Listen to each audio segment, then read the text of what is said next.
Today, Iran is the world's only major theocracy. The so-called Islamic Republic is ran on Shia Muslim principles, and the state's most powerful figure is a Muslim cleric, currently the Ayatollah Ali Khamenei. But until 1979, Iran was a secular monarchy under a ruler called the Shah. So then, what made his political system fail, and why did the people of Iran replace monarchy with religious rule? What was it that caused the Iranian Revolution? Well, Iran actually experienced 3 different revolutions over the course of its tumultuous 20th century, the first 2 set the stage for the infamous events of 1979. Before that revolution, Iran, known outside of the country as Persia, had been at the center of a succession of empires going back for some 3,000 years. A variety of different imperial dynasties ruled over Iran during that time, though the most important ones, when looking at the modern state, were the Safavids, who brought Shia Islam to Persia, as well as the Qajars, and the final Iranian dynasty, the Pahlavi.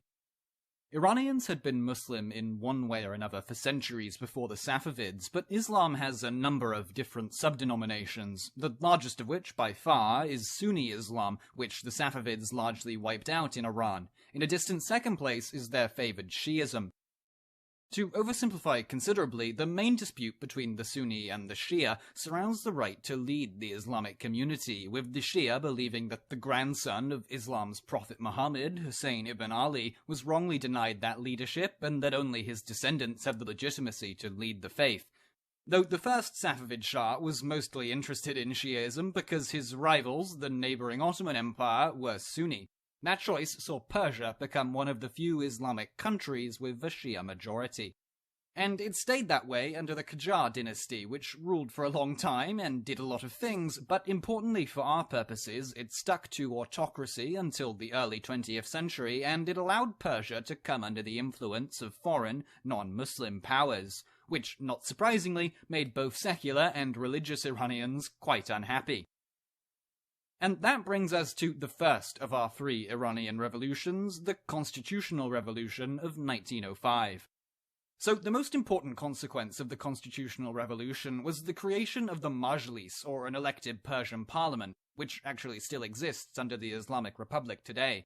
The second most important consequence was that the revolution was messy. No one liked autocracy, but different liberal, conservative, secular, and religious factions of revolutionaries wanted very different futures for Persia. That's going to be a common theme, by the way. The new Majlis was divided and thus weak, so Muhammad Ali Shah, the second-to-last Qajar Shah, struck back with the help of Russia. That made the Qajars even more unpopular. For the next decade and a half, Persia was in a near-constant state of chaos. It didn't help that the British and Russian empires had formally split Persia into spheres of influence in 1907, only for World War I to break out less than a decade later. The Persian theatre saw Russians and Brits face off against the Ottomans in northern Persia, despite the fact that the Qajar state was officially neutral. Famine and disease, partly caused and partly exacerbated by the war, killed at least a quarter of the Persian population. The Constitutional Revolution, on the whole then, failed. It flirted with democracy, but didn't fundamentally change the system that governed Iran. However, it did discredit the Qajar dynasty completely, and in 1921 a prominent officer in the imperial army, Reza Khan, carried out a coup against them. The Majlis would make him the new Shah as Reza Shah Pahlavi in 1925. In spite of the fact that he was formally installed by an elected body, Reza Shah was very much an autocrat, in part because Shia clerics saw democracy or republicanism as a threat to religiosity. However, their insistence on keeping power in a Shah's hand ultimately was not one that served their interests. Reza Shah set out to modernize his country, including by enhancing education, building rail transport, developing Iran's oil reserves, and removing aristocratic elements from Persia's bureaucracy and military.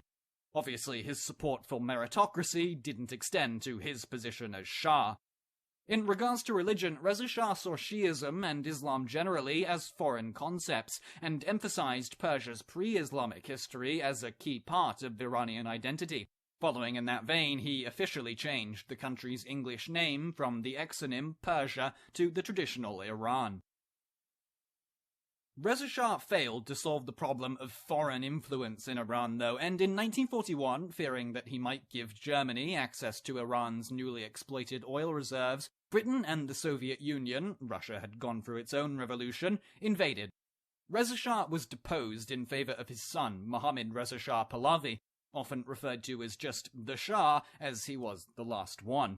Mohammad Reza was much more willing than Reza Shah to support the westernization of his country. Notably, he helped Britain and the United States carry out a coup against his own government in 1953, after that government, led by a prominent Republican, Mohammad Mossadegh, had coerced him into taking control of Iran's oil industry from the British.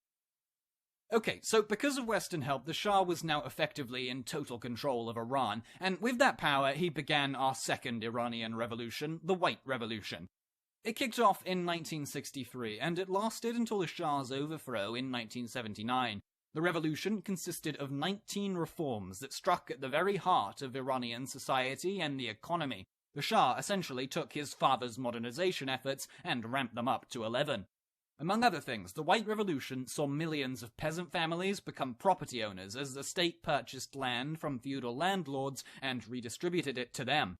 Literacy and health services were built in the countryside, and secular education was mandated for all children. Iran's cities were revitalized with the building of new infrastructure, as well as libraries, parks, and schools, and women's rights were enshrined in law, including the right to vote. Although, to be fair, that right was more symbolic than anything else, given that the Shah was unelected, he did what he wanted, and the Majlis had no real power to stop him. His secret police, the Savak, enforced his will across Iran, and anyone who spoke up against the Shah was not in for a good time. In the early years of the White Revolution, his power was absolute. The Shah's reforms caused his economy to boom, the material benefits of which placated much of his secular opposition and created a new middle class. That being said, it was also very much the case that a lot of Iran's new wealth ended up in the pocket of the Shah personally, as well as the Western oil companies whose governments backed him. However, as the 1960s became the 70s, Iran's economy, and subsequently Mohammad Reza Shah's appeal, began to take a turn for the worse. And while many Iranians were unhappy with their government, one man quite literally became the face of opposition to the Shah, the Ayatollah Ruhollah Khomeini.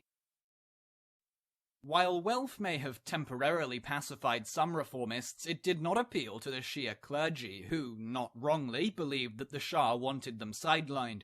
Khomeini was a politically minded, respected clergyman who was exiled from Iran after inspiring failed protests against the reforms of the White Revolution. In neighboring Iraq, he developed a system of government called the guardianship of the jurist, under which secular governments would be wiped away, and experienced clergy, which funnily enough included himself, would rule on earth until a descendant of Shi'ism's Hussein ibn Ali revealed himself. It should be noted, though, that while Khomeini's views were to become popular in Iran, not all Shiites, including not all Iranian Shiites, believed that separation of church and state is incompatible with Islam. That being said, despite him being outside the country, Khomeini's ideas began to gain significant traction amongst Iranians, and that, combined with Pahlavi Iran's economic downturn, as it would happen, basically relying on a bunch of oil money isn't the best way to run an economy, saw the country's political stability start to crumble. In response, the Shah, under US pressure, decided to back down, as little as he possibly could. What's important is that a previously outlawed democracy-supporting organization, the Freedom Movement of Iran, was allowed to reorganize. By late 1978, then, the seeds of our third and final revolution, the Islamic Revolution of 1979, were sown. It's commonly referred to as just the Iranian Revolution.